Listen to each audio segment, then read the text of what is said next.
Hello. In this video I will show you how to set up VPN on HMD XR21.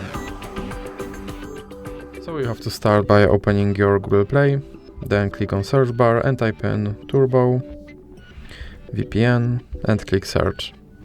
Now select this application and click install. Now you can click open and then click agree and continue.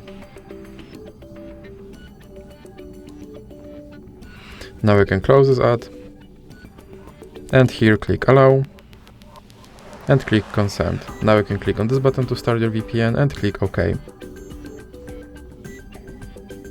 Now you can close this ad, and as you can see I'm connected to VPN in Canada. So that's it for this video. If you liked it, please remember to leave like and subscribe.